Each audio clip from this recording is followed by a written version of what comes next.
Alright, what's up everybody? Welcome to the 9th anniversary DVD fucking whatever stream PTB announcement for I don't know the name of the killer when I have all this shit already.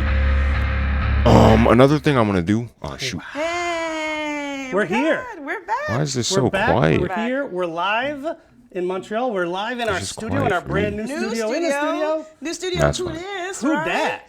That palette. That is a palette. That is also a coffee table. It's got coasters. Okay, so they got a new studio but flyer. also not a picture frame. That is actually a video screen. We're not going to make use of it today because we literally just got it installed. Why would you have to tell us that, bro? We're going to be having a lot of fun with a lot of these. They look like static picture frames, but really excited for us to have this as a resource here in our own green screen room, so we can do more stuff here, including videos that you do. FNAF fans have wanted it for a long time. DBD fans have wanted it for a long time. I have wanted it for a long time. Now it's actually happening. So let's not delay any longer. We'll show you what's coming in the show today with the run of show. All right.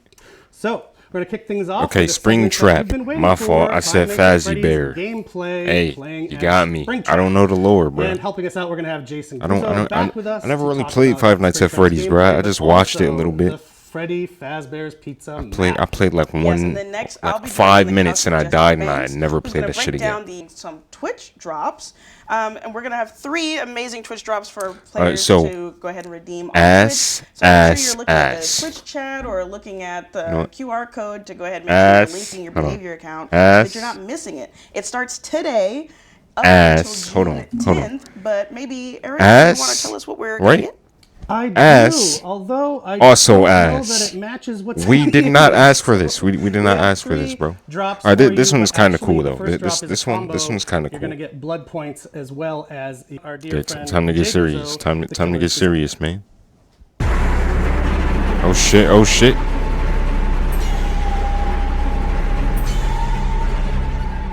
I just want to see what he looks like. This shit is loud as fuck.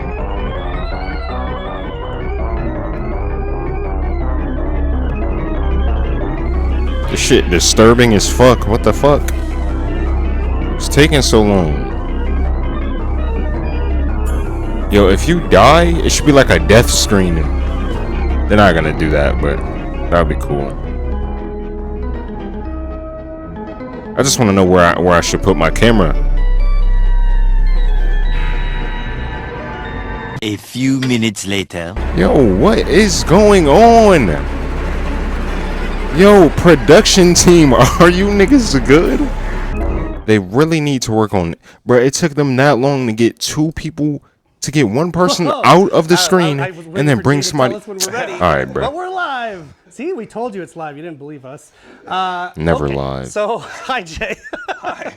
So from the time that we announced that Five Nights at Freddy's was coming to Dead by Daylight, obviously the excitement has been off the charts for Five Nights at Freddy's fans, for DBD fans, for myself, maybe you, and you know, people are speculating, who's the killer going to be? Are we going to get a map, et cetera, et cetera? We answered those things in a high-level way at PAX a few weeks ago. Indeed, we will have a killer, Springtrap. For the first time ever, you get to play as Springtrap instead of be terrorized by Springtrap. Well, if you're a survivor, you'll still be terrorized. And also, we'll be bringing a new map. So Jay has come here. I'm mostly excited about the map. I don't give a fuck about Springtrap, bro. I ain't gonna lie. You would know Jay. His power is most likely gonna be ass. It's probably gonna be like teleporting. And also Dracula. I mean, it's gotta be teleporting, right? On both of those, as well as Springtrap. So, how are you doing? I'm doing great, and I'm excited to be here. I'm also excited for you to be here, Jay. So let's get into it. So as I mentioned, you worked on some pretty iconic licenses already. So when you were assigned Five Nights at Freddy's, what was it like when you first started working on that chapter? It was really interesting. I didn't have a lot of experience with it. Excuse me, my throats are a little dry today. I was obviously aware of it. I mean, everybody is. It's become so iconic in such a short period of time. But I'm going to be honest, I didn't really realize how kind of deep the lore and the story went before I started kind of looking into this chapter. So, hey! It's been cool, and like the story is way more horrifying than I ever thought it would be, to be honest. Oh yes, despite how cute it is, very horrifying. And actually, I think that's a very initial common ground DBD fans and FNAF fans will have. Deep lore on both games, much more than you'd expect. And once you dig in, it's really cool stuff, and it goes, like you said, it goes places. Yeah. So okay, so I guess the way you mentioned it. If you know both games, gameplay-wise, they're pretty diametrically opposed.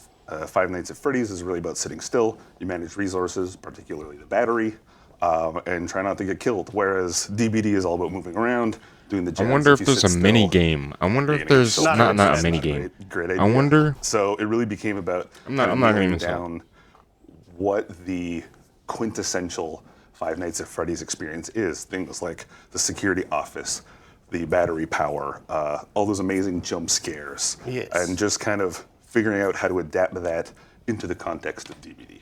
Perfect. So with that So transition, it let's might get into be Springtrap some battery specifically shit. and his It might be a security room where you could So, close the doors one and of the shit. goals for Yo, Springtrap imagine. was to figure out how to lean into those jump scares, which are kind of the thing about the Five Nights at Freddy's games, right? No, imagine if there's jump scares. It without should be jump scares like how making him Doctor just a used to be. straight-up stealth killer, which was something we wanted to avoid.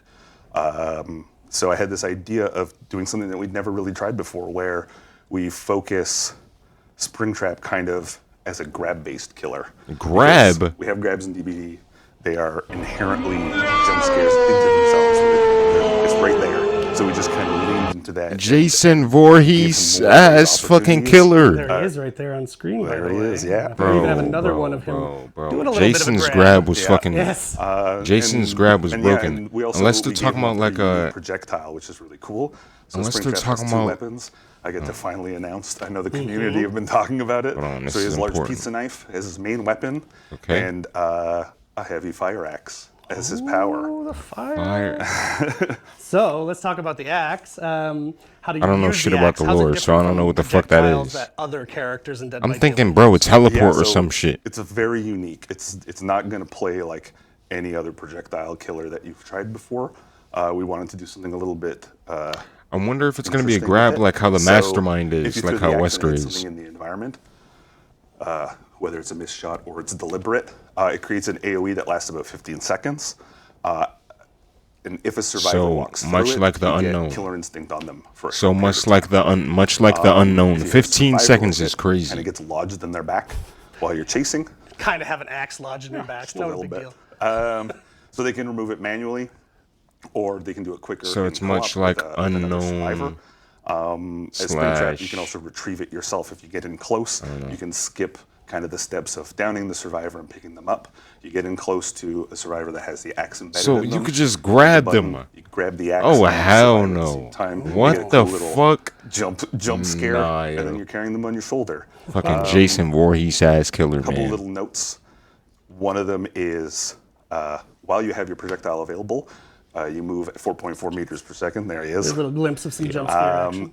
But That shit looks once you've crazy. thrown the axe, you actually move at 4.6. I wonder if it per second. if it Something like that we actually truly like done used animates for and killer. shit while you run makes around, some really or interesting if it's just tactical like choices, the mouth meaning and the that, eyes just stay still. You have to recall the axe manually. It never comes back to you automatically unless you throw it out of the map, because you can make a mistake. Throw it out of the But yeah, map. as long as it's in the environment or in a survivor or whatever it is, you have to manually recall it. So it lightens his load a little bit, makes him a bit faster. So you only get one axe. Perfect. So that brings us to another. I'm thinking he's gonna fucking teleport or Super fucking iconic to Five Nights at Freddy's, the security some office. shit. Go into like Let's a get into that. singularity So it was really overcharge important mode for and us just to be give faster or the some killer shit. and the survivor a really kind of interesting shared experience in that space, which allowed us to also lean into the jump scares.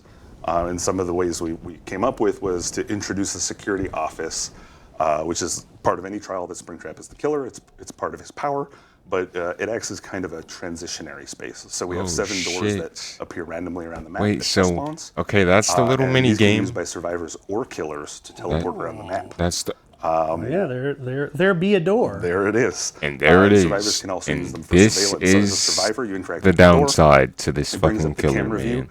You'll get the kind of iconic Aw, map view in the shit. bottom right of all the different cameras. On the bottom left, you'll see your battery power, which we'll talk about in a second. I don't know about that, man. You can see what's why going on. why with can the doors. You can survivors switch between teleport? doors. If you see something, I like that, man. If it looks safe on the other end, you press the I button. like that. Your character goes I feel into like the security office. Springtrap is kind of literally like a hands-off, almost like a theme park experience where you see this first-person view going through the office, which is really cool. What? And one thing you mentioned, again, just in case we have new folks playing, regardless of what map you're playing This on, shit sounds interesting, as long man. as Springtrap is the killer in the match.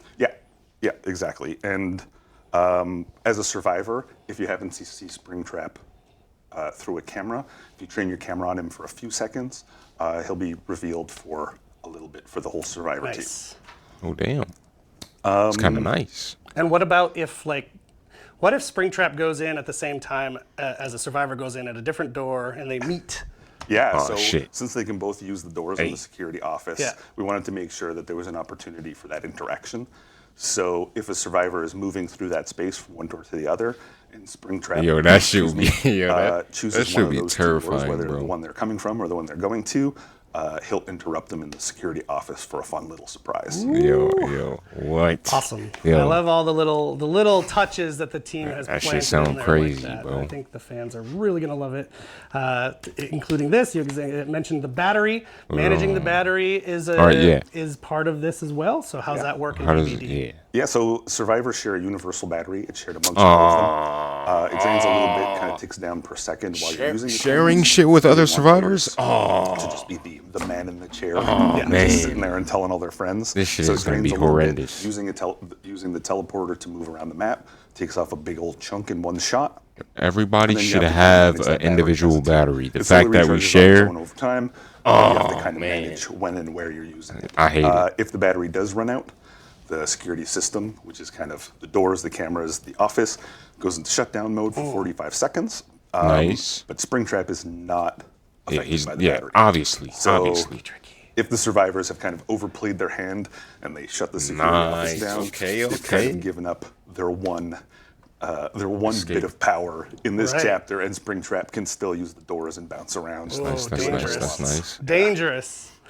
Fantastic. But what about disabling the doors? Yes. Yes. So to go back to the axe, if the killer hits either a camera or a door, the whole thing, with their axe, that door and the camera becomes unavailable to survivors. They can't use it to teleport away. They can't teleport to that door. Yo, that shit's broken. If somebody's running towards the door, disabled. axe at that When the killer motherfucker. retrieves it, that effect lingers a little bit. It becomes a really cool way of like, I need to scope this area out, but I don't want to be revealed or seen. You can disable the door. move around, use it to fake the survivors out. Got it. But it's not permanent. The door can be used again after obviously. the axe has been retrieved. Cool. Unless it's in shutdown, which means the survivors can't use it anyway. Right. Cool. Okay. So speaking about moving around the map, which it sounds They like can we still have a fuck new this up exciting though. way to do that. They can still fuck this One of up. the coolest things about the chapter. We know the community's is gonna the complain map. regardless. But Freddy Fazbear's Pizza is now a new map, a new level within. He doesn't Dead by sound too Daylight, broken for DBD at fans, all. specifically in the Withered Isle realm. So what can you tell us about the map? Yeah, so the art team and the level design team, much like me, they did a ton of research, and like I don't say this just they 'cause show it's streaming, gameplay. but it's Like, becoming one of can my we favorite see maps. I love it so much. gameplay? In the same way that we work It's a out lot of hard at kind yapping, integrating a but lot can of we see the opportunities for gameplay? jump scares into the killer gameplay. Their team really wanted to make sure that they did the same when it comes to things like Easter eggs and scares around. And the map. when will this So it really license pays off be if you're kind of an revoked? exploratory player. That's another question.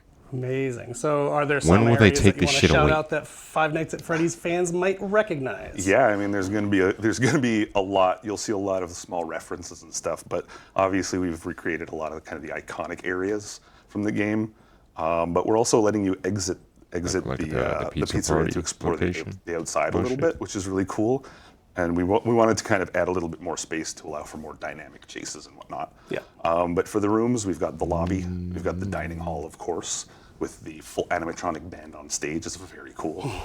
And we have the arcade, which is, it's all very kind of creepily decorated, like a birthday party. And, we have areas like the kitchen. So it's and an indoor even and the room, outdoors. which is cool. And We can see there it. you I already go, knew yeah. that. I don't know why I just said that. So altogether, this should kind of feel like a formerly working pizzeria. And, you know, of course, since it's Dead by Daylight, the entity's weird pustules and deformations. I thought it would be like a little bit brighter than that. Maybe it's just a darker one. You're making a judgment call on those pustules there, Jay. But if you're a Five Nights at Freddy's fan, I think you're really going to love the map. They've done a lot of really cool work. Yeah, it's super fun. And it looks really good, too. The art team did knock it out of the park. But also with Springtrap wandering around, it's like a terror. And I think for Five Nights at Freddy's fans, like, whoop, you're going to be in familiar territory. Yeah. So one other nice thing that we did mention on the PAX broadcast, but I do want to mention it again, we're going to have a separate queue for this map specifically, which means you want to go to the game and you just want to check out the map. Normally, in the past, you'd be in the general rotation of maps and all that. Now you can go straight in. Okay, so you can play Springtrap. You can play Springtrap on all maps. So it's going to be its own. And then you can play Springtrap only on the pizzeria. That's a feature that's going forward with any chapter with a new map. You'll have a unique queue for that new map, which is really cool. Perfect. Okay. Is that just in the PCB or is that in the chapter itself? Yeah, so for the killer as Springtrap, get used to the arc of the projectile. As I said, it's super unique. Compared to other projectile killers, we've done something that really allows you to kind of pull off some pretty gnarly trick shots. We've seen some really interesting ones. So Huntress 2.0. It's been super fun. Huntress, Wesker, and take advantage of the jump scares. Oh yeah. Especially if you're playing with your friends here. Singularity 2.0. Always a great time. With the hints of for survivors, the unknown. Take advantage of the cameras and the doors. It may seem a little unsafe because you can be interrupted or whatever, but they're really valuable tools if you get used to them and you use it to reveal the killer and kind of scoping out the area. You'll get more of an advantage out of them than I think you realize at first. Heck yeah. But yeah. Well, Jay, thank you so much, as always, for joining us on the couch with your wonderful work and the fun stuff that you've planted in there. Soon enough, people will get to play around with it. I know you're going to be glued to your Twitch screen so you can watch people play it and test it out. Thank you so much for joining us. The show must roll on. So next, we're going to bring out our friend Justin Banks to fill you in on DBD's anniversary event. So no gameplay. Bye, everybody. So no gameplay. All right. Fuck you, man. What was that? Boring. You have to play the PTB to see gameplay. Boring. Alright, dude. That's fucking disturbing. That's actually fucked up. This time around, we have some outfits for the Lich Vecna, who's wearing his Masquerade Lich outfit, as well as Baymar, yeah, that shit looks horrible. His Masquerade musician outfit, and man, I wish I could grow a mustache like that. It's magnificent. Oh, it's beautiful. Plus, as always, all the masks and outfits from previous years will also be returning to the store. You'll even be able to find a few select masks and bundles for Killer and Survivor.